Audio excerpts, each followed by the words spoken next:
Take and TalkPics.com. I'm Rob Kruger, and this is episode 83 with pet photographer Rebekah Nemethy. If you can't have honesty, sometimes people just stroke your ego if they don't know you and they're afraid to be constructive about it.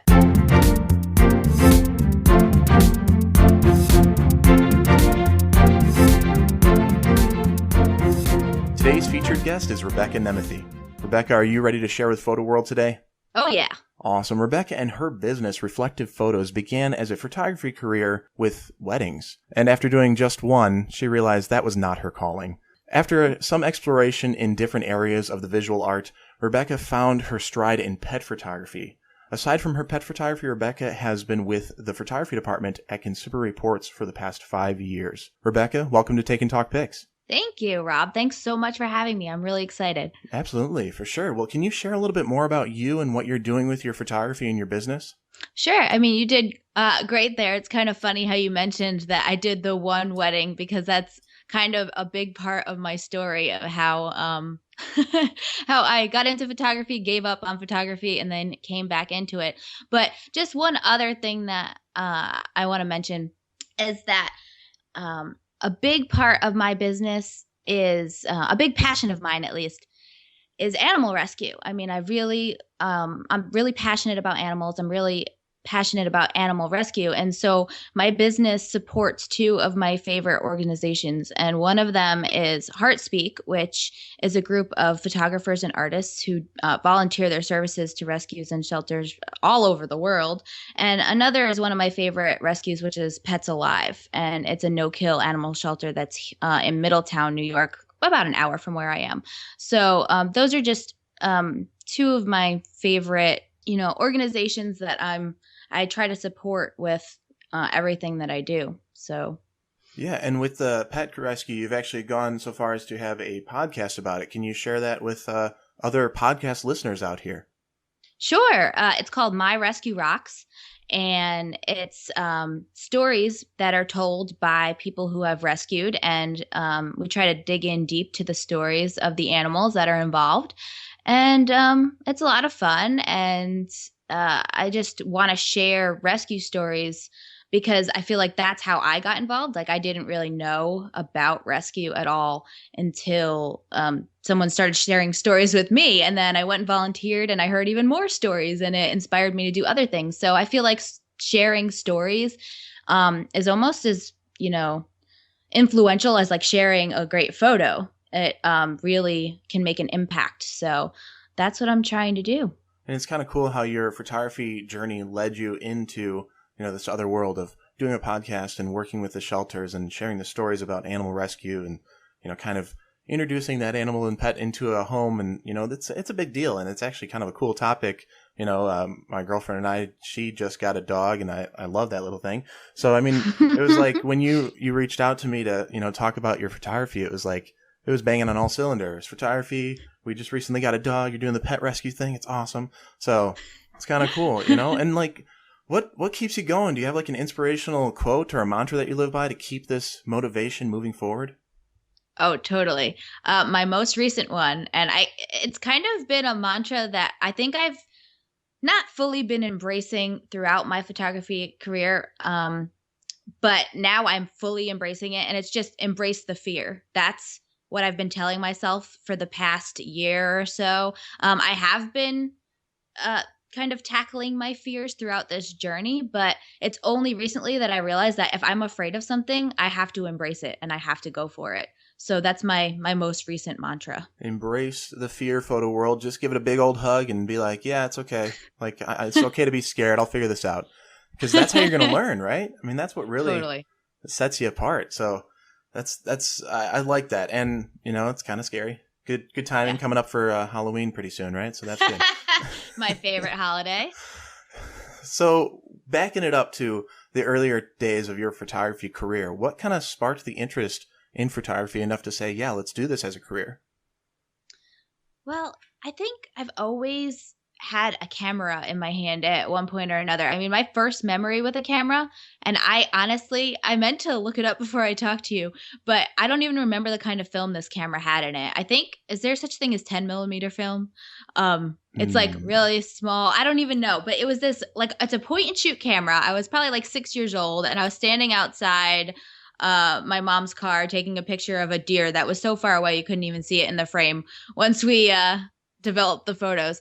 But I've always had a passion for photography. And when I got into high school, my dad has always been big into photography as a hobby. He does underwater photography.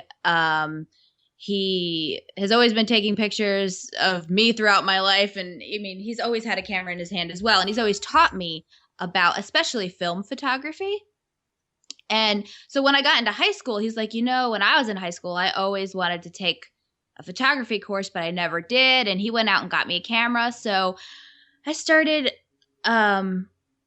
taking courses in high school, and back then it was film still. So it was black and white film photography. And, I still didn't really think of it as a career until I had taken a year off after high school and realized that I didn't want to just work a minimum wage job for the rest of my life. And I was like, you know what, maybe I can do this photography thing. And went to a community college for visual arts for a little bit and thought that I was going to get into weddings, as you pointed out. But I did one, and it was just totally not my scene. Actually, it's kind of funny because that wedding that I photographed was the first wedding that I had ever attended as well. So it was just a little too foofy for me. I'm not really one of those girls that's really into all of the big to-dos.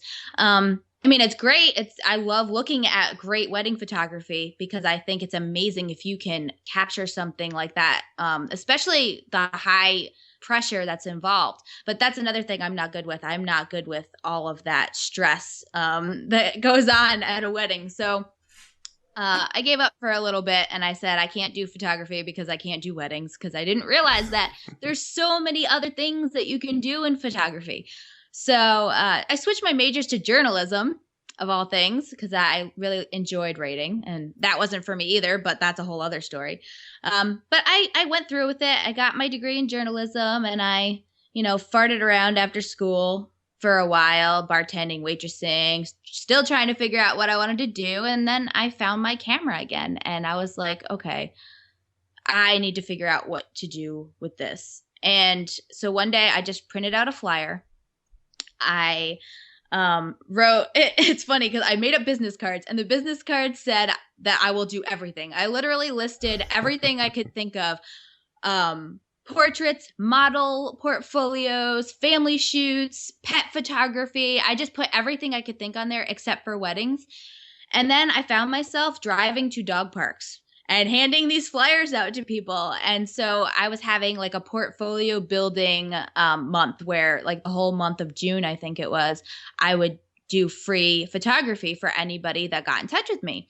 So that's how I started off my portfolio, and that's how I started off my business. And it ended up kind of revolving around pets.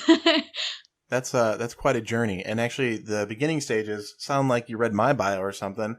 Getting in there. I think it's 110 film is what you're talking about. Oh yeah, maybe that's it. That skinny roll that looks really goofy. But yeah, you had like that really flat little plastic camera. Yes, that's exactly it. So yeah, that's what I started on. It took me years to remember that I even had one of those. I didn't even think about it in my earlier days of photography as like something I was interested in. I just had it. I don't know. But then, doing it in high school and then taking a year off and realizing I don't want this part-time nothing job. Same thing over here. I did all that too, and then went back to school and on my way. But when I went to my first wedding, I think I was just as scared. But you have to be. There's a lot of pressure, especially that first year. But weddings now, I'm not going to say you can brush them off or anything. There's a lot that goes into it, but it's like anything else. You just learn your system and you do fine. It's just kind of your thing, and you know what to do every time, or at least pretty much every time. So things change. Yeah. But yeah, that's quite a little journey in such a short time, really. So it's pretty inspiring to see, like, hey, you know what? You can go back and forth. It's okay. And you can bounce around, but realize that camera's sitting up on the top shelf. Just reach up there once in a while and, see if maybe this is the thing for you. I kind of like that. Yeah. You know, it's not like it was all beautiful, awesome, everything's perfect. You went to dog parks handing out these flyers of doing everything but weddings, and, you know, the business just poured in. I mean, we learn the hard way sometimes, you know, these little failure moments. Can you recall a time where you tried something and it just didn't work out the way you thought it would? Yeah, sure. And I actually have two examples for you. And one is a little more recent than the other. So this was early on in my marketing. I was going to my first photo event and I had this little raffle going on. And basically anyone who joined my email list got a chance to win a free photo session. So this amazing couple, they had 2 dogs. I think they were like King Charles Cavaliers. And we arranged for a photo session on this gorgeous farm where the woman worked. And everything went wonderful, you know, made the appointment. They were really excited, took the photos. And then when I edited the photos and I emailed them about where they could buy prints if they wanted them, I never heard another word from them. And that's probably because, I mean, I gave them images with my logo to share on. I gave them images with my logo to share on social media. And then they never said another thing to me. They never said thanks. They never said you suck. Nothing. It wasn't good. It wasn't bad. There's just no response whatsoever. And what I think looking back at that is that I never really had that fine print like written out saying that, okay, yeah, you get a free photo session, but I'm not going to print out the images for you. I'm not going to give you the high res files. You know, if you want the photos, you can buy them. I'll give you some that you can share online, you know, and it wasn't like I watermarked them across the whole thing so you couldn't use them. Right. I just put my logo off to the side, but I kind of feel like maybe they felt a little bit scammed, that they might have thought they were getting more than what they were. So from that, I learned to be 100% transparent in everything that I do. So, you know exactly what you get. If you win something from me, if you buy something from me, you're never, ever going to have any fine print that you're going to read later on. Right. So I think it's really important to be totally upfront with people about exactly what they're getting. And the other thing is, I know, and this is going to sound so cliche and so obvious, but only put out your very best work. Because recently I was doing a pet shoot for a calendar, right? And we had to submit between, I think, 10 and 15 images, and I had a lot of really awesome shots. So I submitted all 15 because sometimes I like to think, I want to give them the most flexibility, the most stuff that they can choose from so that they have a lot of options. And of course, they picked the photo that if I had to pick, it would be the very last one that I would pick. Mm-hmm. So why did I put that photo out there? I didn't have to. I had enough other good ones that I didn't have to put that photo in the mix. So, I mean, it seems obvious to only put your very best stuff out there. And technically the photo's great. It's in focus. It's lit well, you know, all the technical stuff is there. But personally, on a personal level, I'm like, not really doing it for me like some of the other photos were. So, of course, and that's always what's going to happen. If you have to give someone 10 photos and you throw in a photo that's not your favorite, that's the one they're going to pick. Right. So, only put your best stuff out there because, you're only as good as your worst photo. Those are a couple of really good things there. That transparency one, oh my gosh, it's huge. Seriously, if you're trying to just halfway say things, people are just going to make up their own expectations and fill in the blanks themselves. And it usually is way more than you're thinking. So they're disappointed and you were just now you got to explain something. So, yeah. And I mean, those people who are, bummed about a free shoot or whatever, that annoys me because it's dude, you send an email in, you got a free photo session, calm down. So it's not not like you didn't do well there. But yeah, that whole transparency thing, it's it just opens up the door. You can lay down the expectations. They know exactly what they're getting, what they're paying for. And it helps you really round out the idea of okay, this money isn't just for the time. That's a common misconception. And it's not just this time because that's almost nothing. I mean, that's the least of my concerns right now. It's everything else that goes into this. the equipment, the post-processing, the storing your images, the gallery online, the making sure you get your prints, whatever it is. Like, there's a ton of different little things that go into it, just the correspondence back and forth. It's tough to explain to everybody, but you can get it out there. You know what?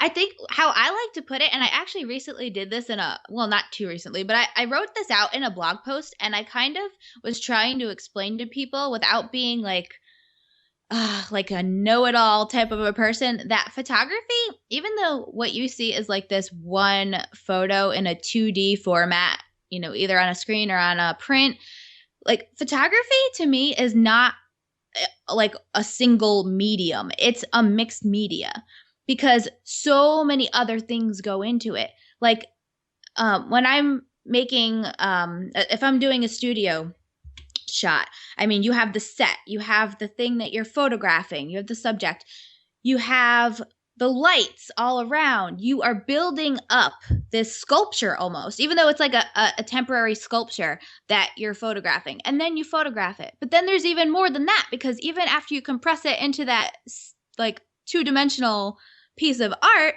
now you're going to go into your computer and you're going to manipulate it further with Photoshop or Lightroom or whatever you use. And then there's the business aspect, of course, that's not a part of creating the photo, but it's still stuff that you have to do. And I don't think people just see the end result. So sometimes you have to, educate people on exactly what's going into their product. Yeah. And you don't have to do it in a salesy or snotty way. You can do it by just being like, hey, look what I did. Maybe showing behind the scenes photos of what you're doing, just to have people appreciate and value what you're doing a little bit more. And that battle goes on forever, because I know there's sometimes when I'm talking with a client and I'm like, I just want to, like, don't you get it? Come on. There's so much more here than just me taking your dumb pictures. Like, come on. But inside I'm like, this is what I do. I got to keep it cool because they don't know, and I'm here to help them. It's a service, so I got to be that person and do it right. But I'm still human, photo world. I'm sorry.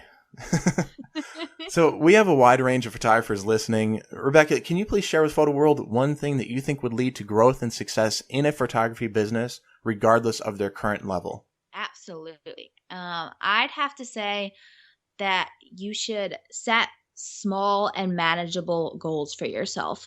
If you're just starting out and you want to build a photography business, it's so important to do something all the time, but also don't stress yourself out about it. You want to set goals that are attainable. So like when I decided I wanted to spend more time making art, I decided I would create a new piece of art for every week and post it on my blog. And it kind of also helps if you're held accountable to someone. So in my example, I told my email list, I told everybody around me, hey, I'm doing this thing. I'm going to post a new piece of art every single week, and I'm going to write 100 words about it, either behind the scenes or, just either explaining how I made it, or maybe how it influences me, how it affects me on an emotional level. And I created almost 80 new images just by committing to one photo per week. So that's a small goal that I was able to achieve without really stressing myself out.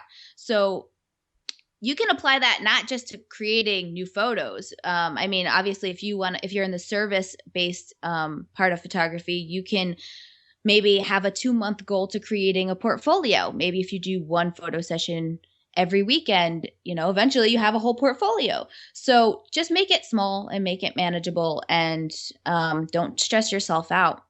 Yeah, small manageable goals in a timed manner is good, but then it's a good practice to realizing the big goals. Hey, I need to get this X number of photo sessions in the next 12 months or whatever. Mm-hmm. So you can kind of start setting yourself up for the next year when you actually are really pushing this as a business and going, okay, it takes this much work to achieve that kind of salary, and if I need to, or I want to grow or become bigger or have more, then what do I need to do for that? And can I replicate this in the same time? Do I know more now that I can replicate it in a shorter time?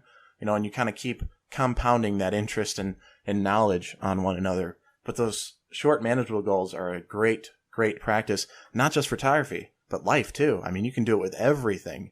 That's a great strategy for life. Mm-hmm. Totally. So when we're going through everything and we're, doing great and handing out flyers in dog parks and finding random people and giving away free photo sessions where people are going to complain about it, we have these moments that are great. We have these moments that are bad, but then these little clicking aha moments where, you tried something and you're like, ooh, that is it. I got to continue that more. Can you recall a time where an aha moment came along like that? Sure. And this might be obvious to some people, but people know that you have to market your business, right? And marketing isn't putting an ad out in the Penny Saver or in whatever newspaper. It's not about advertising on Facebook. What marketing really is giving. Giving is marketing. So sometimes I think that photographers think that it might be a little counterintuitive, but sharing information, donating your time and your products, and answering all those questions like, what kind of camera should I buy? It might get annoying after a while, but it's kind of just a part of getting to know people who are going to advocate for you. So you have to remember that people are really genuinely interested in what you do. Like if you're a photographer, you're an artist. And even though the general public's perception of you is pretty unrealistic sometimes, you're almost equivalent to a rock star in the eyes of anyone who likes taking photos. I mean, it's absolutely true. And yeah, the number of people who dabble in photography is huge as technology makes it such an accessible art, but you can't feel threatened by that. You have to adapt and go with the flow pretty much. So I think help people share, make connections. I just think that being competitive and antisocial won't get you anywhere. So just get out there, meet people, help people whenever you can. So was there a time when you tried that? Like maybe it was the volunteering at the shelters and stuff and taking pictures that things shifted in a good way for you? Is that kind of what happened? Yeah. I mean, that's when people actually started to connect to me. I started volunteering as soon as I learned about HeartSpeak, which is the organization I talked about at the very beginning. And I realized that I could help animals get better first impressions by volunteering my photography. And now that volunteer time has gone down a lot in recent months. But now I'm doing it with my rescue rocks. So, I mean, any way that you can help. Like as soon as I started volunteering at the shelter, I connected to probably like 50 people. And I mean, not all at once, but, over a year or so. And everybody's really, your advocate, always talking about you. And, this person did this for us. And it's amazing how people respond to a little bit of giving. Right. It's just really amazing. So anytime that you can give, definitely do that. And I mean, obviously it's a business, so you can't give everything away. True. But you do have to give a little bit. Just like, I mean, Rob, this is what you're doing with this podcast. No one is paying you to do this. You're giving to photographers right now. Thanks for that reminder. Aw, sad. No, it's good. Yeah, I love this. This is what it's about. But seriously, the giving, it's almost this kind of like catch-22 because you're right. It's a business. We're here to make money. We have all these other things we got to take care of, and taxes are usually a lot worse, depending on how you're running your business. And when you give, it's like this little part of your world of photography that reminds you like, yeah, I love it. Like I love photography. I love doing this. And you get so focused on making money in it that you kind of forget about these other times. I try to do like at least one decent sized job a year for like a charity or something that I can, help out with and be a part of. But it's like, you kind of just get in there and do your thing. And I feel like those jobs, no offense to my clients, but those jobs are the ones that I turn around a lot faster because I'm like excited about it. And it's not about this paycheck. It's about the situation and being a part of it and getting involved. Like it's this other feeling. It's kind of weird, but it's definitely a good one. And I think it's a good practice to have that regularly, irregularly, just at least try it, Yeah. So, very cool. I mean, when we're going through this, and you're giving a lot of great advice today to Photo World, but can you recall a time when you received like the best advice for your career? Well, this is a little bit off of our current business conversation, but some advice that really helped me out. And it was actually kind of like a criticism. A photographer I work with at Consumer Reports, I mean, there's so many great guys there. I've learned so much from them. If it weren't for working in that studio, I would be so further behind in the quality photography that I put out, because they've taught me so much about lighting and everything. And this one photographer, his name was Mario. We were shooting like a surround sound system with a bunch of different speakers. And he's like, I was still an assistant at this time.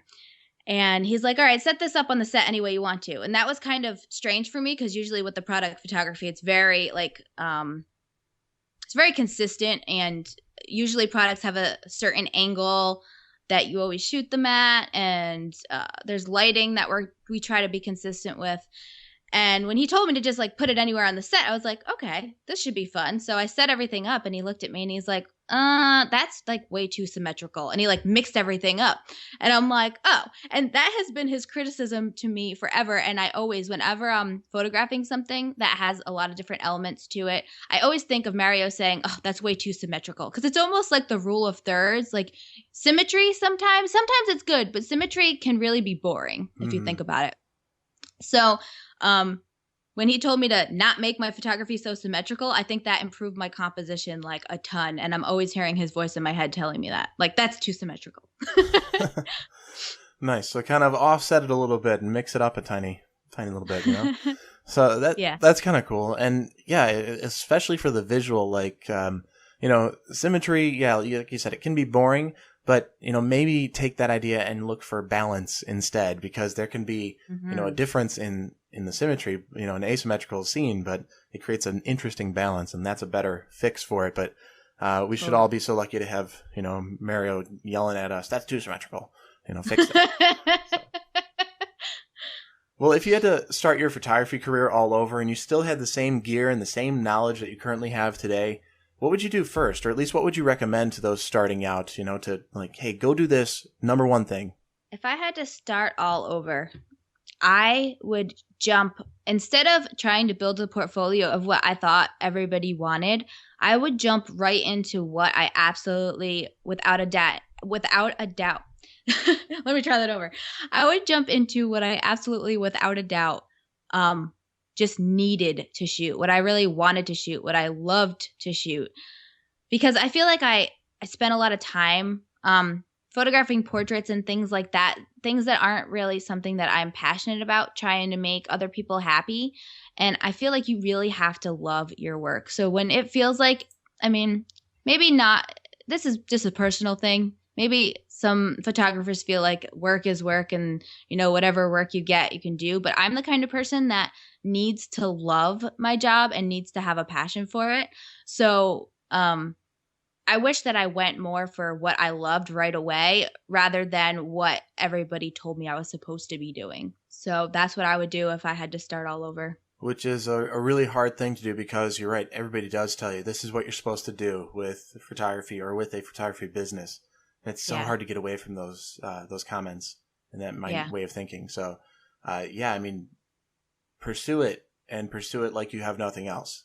So that's a good way to go, and a scary way to go. So, don't make a bad decision about it, photo world. Like, don't just say, I'm going to start a business tomorrow and it's going to be about this and that's it, and quit everything you're doing. No. Yeah. Transition, into that, but only pursue it that way. So, that's a good way to approach a beginning for sure. Mm-hmm. So, Rebekah, do you have an app or an internet resource you think photo world could benefit from knowing about? I don't know that I use too many apps. And this might be dated, because when I started getting into photography, it was before Facebook was crazy, like with the groups and everything. But I used to be in a photography forum called the Photo Forum. And so I think that to use the internet as a resource as a photographer, you should definitely just connect with a group of other photographers or a critique group or something like that. And I'm sure you can find dozens of them on Facebook, because that's kind of like the new forum, right? So, a forum was my most useful thing in learning photography and getting critiqued and learning from my mistakes from people who have been there and done that. And they're also awesome for bouncing business ideas off of people who are actually in the business and then can help you. Yeah, I feel like it's not really a dying resource because they're out there. I mean, there's a ton of them. Just like D Preview, I always go on there, and there's tons of forums, just conversations on different topics, talking about equipment, talking about best pieces of equipment to use for certain situations, and those forums are really helpful because you just see a nice log back and forth there. Where Facebook, it kind of gets lost in the shuffle in a group. That's true. You see a post and there's a bunch of comments, and then it's gone. So if you wanted to go back to it, it's hard to get to unless you shared it or something. So yeah. That's true too. I mean, that's one difference about forums that I think people forget about is it's this nice log back and forth, easy to come back to and find and sift back through. So yeah, those are really good resources. And I love the fact that, I'm 28 and you're similar age here, and we're both thinking, started with film and, back in the day before Facebook was really popular, forums and stuff. It's like, man, we live in a crazy world, Yeah, I don't know if there might be an app. Like maybe I know that the photo forum has an app that you can use on your phone. But I don't think it's dying out. I still think it's a pretty active forum. But they're a lot slower to get back to you than like on Facebook. So it depends on you and your instant gratification need. It takes a little longer sometimes to get people to like talk to you on a forum. But like you said, it's a lot easier to reference it again. And it always stays like right in your little list of posts. So it's definitely something good to have. Right. When you're photographing, obviously you need a camera. But besides that, what is one piece of gear that you could not live without? See, I tried to narrow this down to just one piece of gear, but I can't do that. So I'm going to have a set of things, and I would have to say my set of radio transmitters and flashes, because I think obviously that light is how you are creating your photo. And it's so important to have versatility with your light. So I could never live without taking my flash off of the camera. So I'm just going to say that my flash is fused to my radio transmitter, and I can't live without it. What kind of transmitters do you use?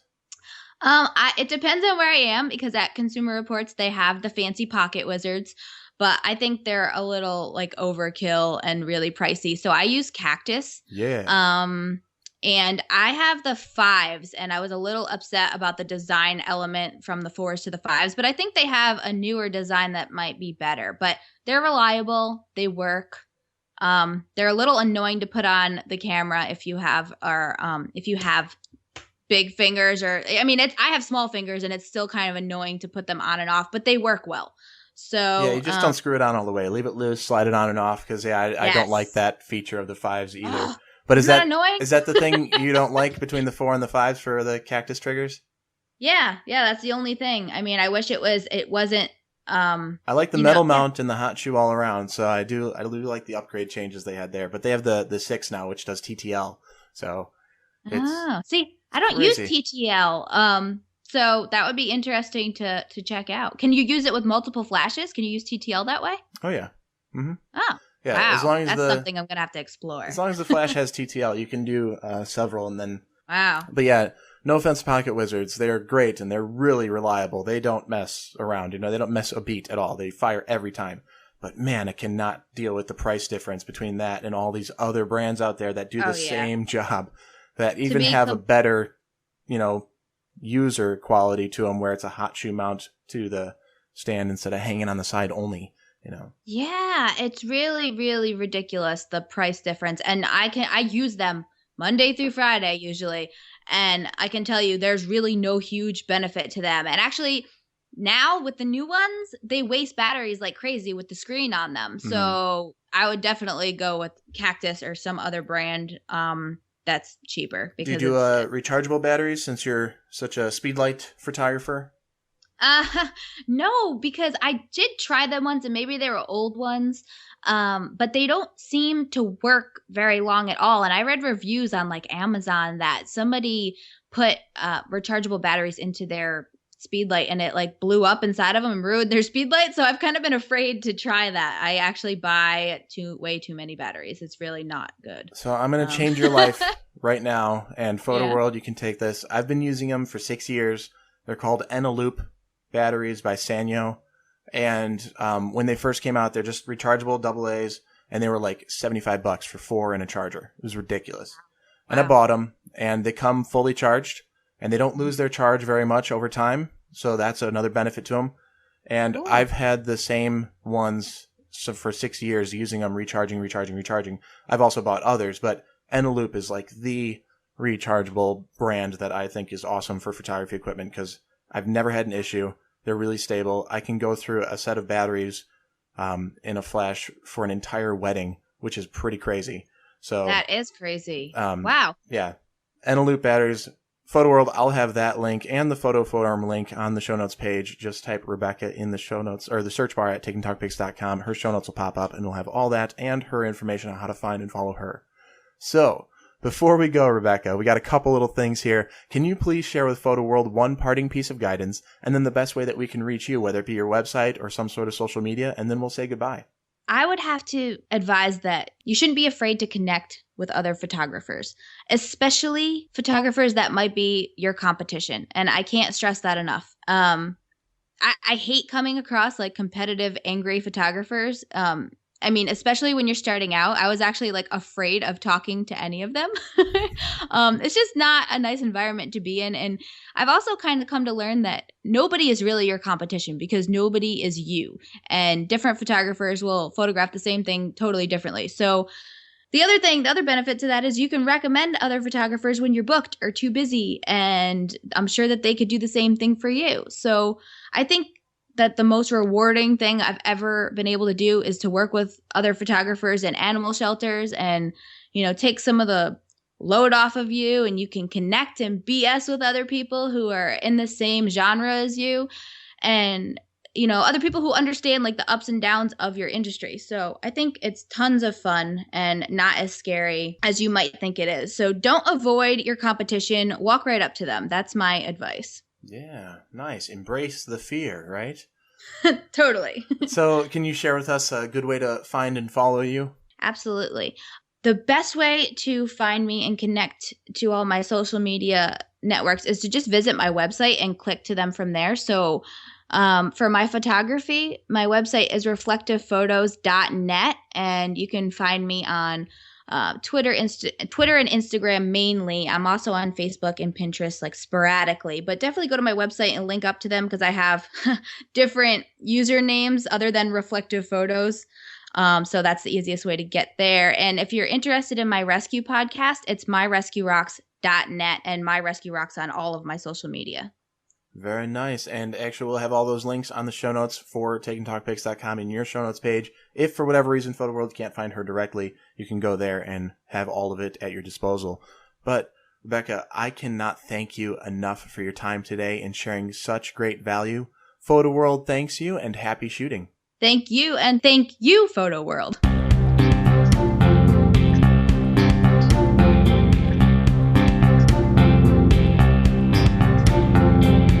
Hey Photo World, TakeTalkBook.com. That's right, you can get a free audiobook today and a free month trial subscription for Audible.com. Just go to TakeTalkBook.com and get started today. Thank you, Photo World, for stopping by on another great episode here on TakeandTalkPics.com. Be sure to share Take and Talk Pics with your friends and photo family out there. Tweet about it with hashtag HeyPhotoWorld, and we'll follow along and see what great things you have to say. Happy shooting.